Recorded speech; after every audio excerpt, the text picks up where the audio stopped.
I'm going to give you a test right now, a test that 95% of people fail, not because they're not smart, not because they don't have the information, but because they don't know how to think, really think. And when I show you how most people fail this test, you're going to realize something terrifying about your own life. If you think you can pass this test, if you think you actually know how to think, drop a comment and say, I will pass it. Let's see if you're right. Here's the test. It's simple, brutally simple, and that's exactly why most people fail it. I'm going to ask you a question, just one question. But I'm going to keep asking why until we get to the real answer, until we strip away everything that doesn't matter and get to the fundamental truth. This is called first principles thinking, and it's the most powerful thinking tool I've ever learned. It's how I've solved problems that everyone else said were impossible. It's how I've built companies and industries where people said I'd fail. It's how I see things that other people can't see, and most people have no idea how to do it. They think they're thinking when they're really just repeating what they've been told. They think they're reasoning when they're really just following patterns. They think they understand when they're really just accepting. So let's start the test and be honest with yourself. Actually think about these questions. Don't just give me the surface answer. Don't just tell me what you think you're supposed to say. Really think. Question 1. Why do you do your job? Go ahead, answer it right now in your head. Why do you do your job? Most people say something like to make money or to pay my bills or because I have to. Okay, that's the first level, but that's not first principles thinking. That's surface thinking. So let me ask again. Why do you need to make money to survive? To pay for food, housing, basic needs? Okay, that's level 2. We're going deeper, but we're not at the bottom yet. Why do you need those things? Because everyone needs food and shelter to live, right? But why do you need to live? What are you living for? And this is where most people start to get uncomfortable. This is where they realize they don't actually have an answer. They've never asked themselves this question. They've been so busy doing what they think they are supposed to do that they never stop to ask why they are doing it. So answer it. What are you living for? What's the actual point of your existence? Not the answer you think you're supposed to give, the real answer, the one that's true for you.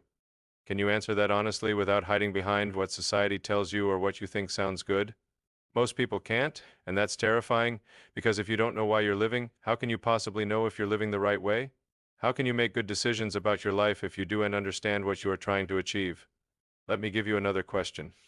Why do you live where you live? Because I got a job here, or because I grew up here, or because it is close to family? Okay, first level. But why did you accept that job in that location? Or why did you stay where you grew up?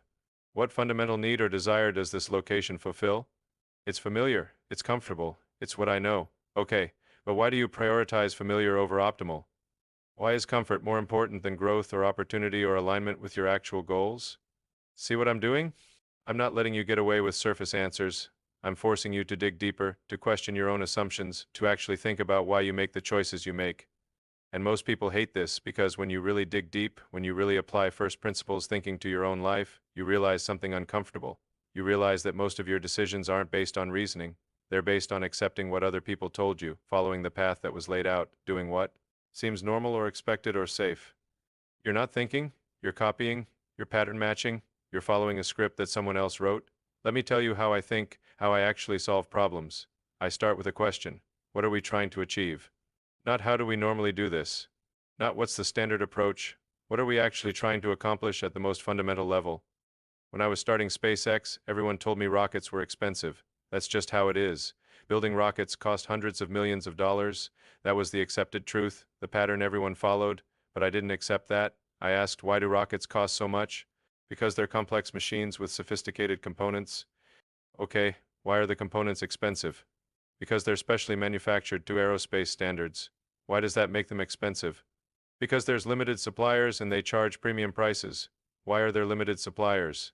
Because the market is small and dominated by a few companies. Okay, so the fundamental issue isn't that rockets are inherently expensive.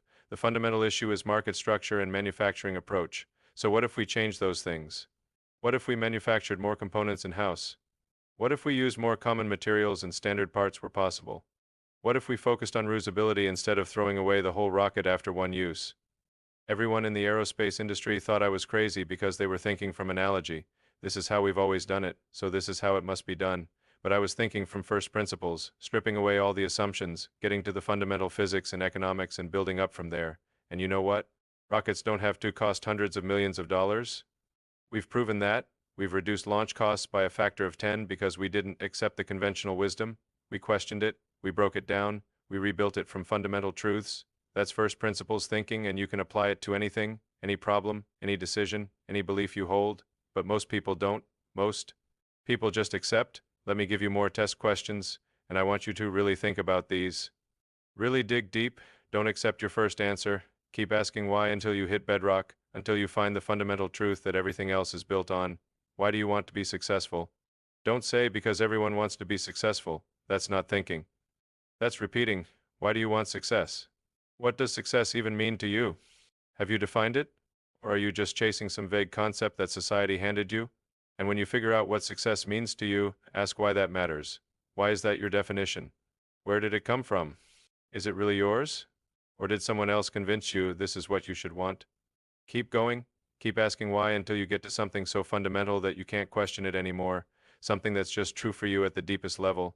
That's first principles. That's bedrock. That's where real thinking starts. Most people never get there. They stop at the second or third. Why? Because it gets uncomfortable. Because it reveals things they don't want to see. Because it challenges beliefs they've held their whole life. Because it might mean they've been doing things wrong, making wrong choices, living wrong, and that's scary. I get it. It's terrifying to realize you've been on autopilot, that you've been following a script, that you haven't been thinking, you've been accepting. But you know what's more scary? Continuing to live that way.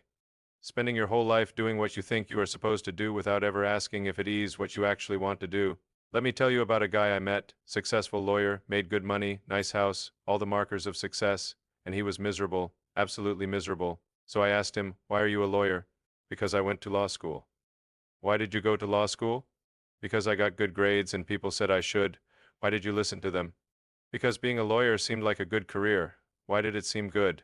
"Because it pays well and is respected." "Why do you need a well-paying, respected career?"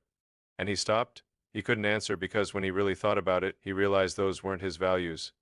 He didn't actually care that much about money or status. He cared about creating things, about building things, about making things with his hands. But he had spent 15 years as a lawyer because he never questioned the path he was on. He never broke it down to first principles. He never asked what he actually wanted at the most fundamental level. You know what he does now? He's a carpenter, makes custom furniture, makes a fraction of what he made as a lawyer, and he's happier than he's been in decades because he finally asked the right questions. He finally thought instead of just accepting. That's what this test is really about. It's not about being smart. It's about being willing to question, being willing to dig deep, being willing to challenge your own assumptions and beliefs and choices, being willing to admit that maybe you've been doing it wrong. Most people aren't willing to do that. They'd rather stay comfortable in their unexamined life than face the discomfort of really thinking about it. They'd rather follow the pattern than question whether the pattern makes sense. They'd rather accept the conventional wisdom than do the hard work of figuring out what is actually true. That's why 95% of people fail this test. Not because they can't think, but because they won't. Let me give you one more question, the hottest one. Why do you believe what you believe? Pick any belief you have, any strong opinion, any conviction. Now ask, why do I believe this? Not is this true, but why do I think this is true? Because I've seen evidence. What evidence? How did you evaluate it? Did you look for contradicting evidence? Did you consider alternative explanations? Or did you just accept evidence that confirmed what you already thought? Because experts say so. Which experts? Why do you trust them? Have you looked at what other experts say? Have you considered that experts can be wrong? That they can have biases? That consensus can shift because it's logical, is it? Have you actually worked through the logic step by step? Or does it just feel logical because it aligns with your other beliefs? Because I've always believed it. That's not a reason. That's just inertia. That's just pattern following. That's the opposite of thinking.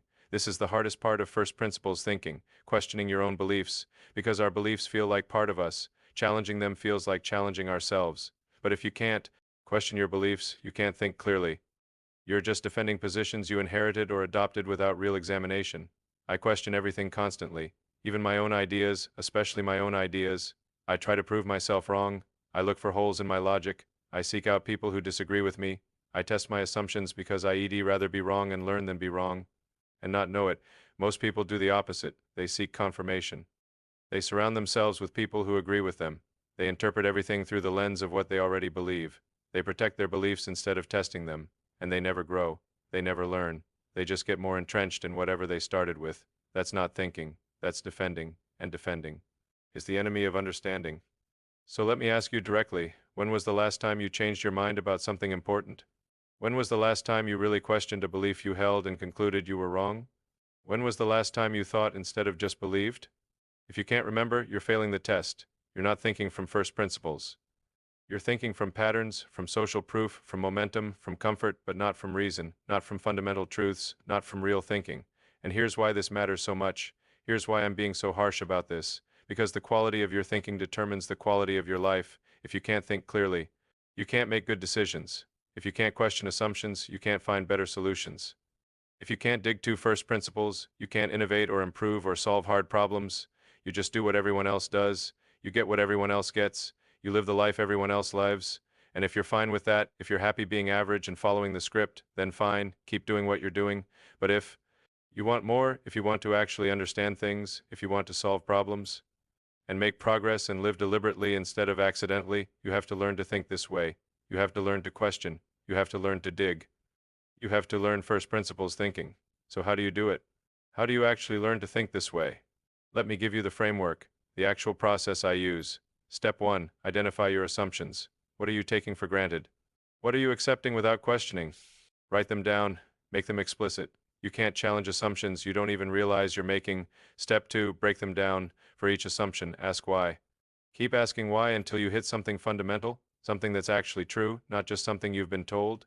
Strip away all the layers of interpretation and get to the bedrock fact. Step 3, rebuild from there. Once you're at first principles, build back up, but this time build consciously, build deliberately, build with actual reasoning instead of just following the pattern everyone else follows. Let me show you this with a real example, a practical one. Let's say you're trying to figure out your career. Here's how most people think about it. I need a good job. Good jobs require a degree. Degrees cost money. So I need to borrow money, get a degree, and then get a good job. That's pattern following. That's the script everyone's given. But is it true? Let's break it down. Why do you need a good job? To make money? Why do you need to make money? To live the life I want? Okay, so the fundamental goal is living the life you want. The job is just a means to that end. So the real question is, what's the best way to enable the life you want? Maybe it's a traditional job, or maybe it is freelancing or starting a business or building skills that are in demand or living somewhere cheaper so you need less money or any number of other approaches. But you'll never see those alternatives if you just follow the pattern. You'll only see them if you break down to first principles and rebuild from there. Why do you need a degree? Because employers require them? Do all employers require them? Do employers in the field you're interested in require them? Are there other ways to prove you can do the work? Could you build a portfolio? Could you get experience without a degree? Could you start at a lower level and prove yourself? Could you work for yourself? When you actually question the assumption that you need a degree, you realize it's not universal. It's true in some fields and not others. It's true for some employers and not others. It's becoming less true as the world changes, and there are many paths to success that don't involve traditional education, but you'll never find those paths if you just accept the assumption. If you just follow the pattern, if you don't think from first principles. Why does a degree cost so much? Because universities charge a lot? Why do they charge a lot? Because they can, because people pay it, because everyone believes you need a degree. So the cost is based on perception and market dynamics, not on the actual value delivered. Understanding that changes how you think about whether it's worth the cost. See how this works. You break down every assumption. You question every because you dig until you hit fundamental truth, and then you rebuild with actual reasoning instead of just copying what everyone else does. This is how I've solved every major problem in my career. It's how SpaceX reduced launch costs. It's how Tesla made electric cars viable. It's how we're approaching every challenge. At every company I'm involved with, we don't accept conventional wisdom. We break it down, we find the fundamental truths, we rebuild from there. And you can do this with anything in your life, your career, your relationships, your beliefs, your goals, your daily habits, your big decisions, anything. Just ask why, keep asking why, don't accept the surface answer. Dig until you hit bedrock, until you find something that's actually fundamentally true. Most people won't do this. Because it's hard. Because it's uncomfortable. Because it might reveal that they've been doing things wrong, because it requires admitting ignorance, because it requires thinking instead of just following. But that's exactly why you should do it. Because if everyone else is following patterns, thinking from first principles gives you an enormous advantage. You see things they don't see. You find solutions they don't find. You make decisions based on reality instead of based on what everyone else is doing. Let me give you a challenge right now. Pick something in your life. Anything, a decision you made, a belief you hold, a goal you're pursuing, a habit you have, anything. Now apply first principles thinking to it. Ask why, keep asking why, dig deep, don't stop at the surface, don't accept easy answers, find the fundamental truth, and Here's what's going to happen. One of two things. Either you are going to confirm that your choice or belief is actually well-reasoned and built on solid foundations, in which case, great. Now you understand why you're doing what you're doing. You're not just following a pattern, you're making a conscious choice based on fundamental truths, or you're going to realize that your choice or belief is based on assumptions you never questioned, on patterns you never examined, on conventional wisdom you never verified. And that's going to be uncomfortable because it means you might need to change. You might need to admit you were wrong. You might need to do something different. But that discomfort, that's growth, that's progress. That's you actually thinking instead of just existing on autopilot. And yes, it's hard. Yes, it's uncomfortable. But it's also the only way to really live deliberately. The only way to make choices that are actually yours instead of choices that were made for you by society or by momentum or by pattern. So, did you pass the test? Can you actually think from first principles? Can you question your assumptions? Can you dig to bedrock? Can you rebuild from fundamental truths? Or are you still just following patterns? Still just accepting? Still just copying what everyone else does? Be honest with yourself, because this isn't just about being smart. This isn't just about solving problems at work. This is about your life, about whether you're living deliberately or accidentally, about whether you're making real choices or just following a script. And if you realize you've been following a script, that's okay. That's most people. But now you know, now you have a choice. You can keep following the script, or you can start thinking. You can start questioning. You can start using first principles to actually understand your life and make deliberate choices about how you want to live it. The test never ends. You don't pass it once and you're done. You have to keep taking it every day, every decision, every belief, every choice. Keep asking why, keep digging deep, keep refusing to accept surface answers. Keep thinking from first principles. That's how you build a life that's actually yours. That's how you solve problems that seem impossible. That's how you see opportunities that everyone else misses. That's how you become someone who thinks instead of someone who just follows. So what's it going to be? Are you going to keep following patterns, or are you going to start thinking? Are you going to keep accepting, or are you going to start questioning? Are you going to keep copying, or are you going to start reasoning from first principles? The choice is yours. The test is now. What are you going to do? Share this if it made you think. Subscribe for more on how to actually think clearly and comment below. What assumption in your life are you going to question first?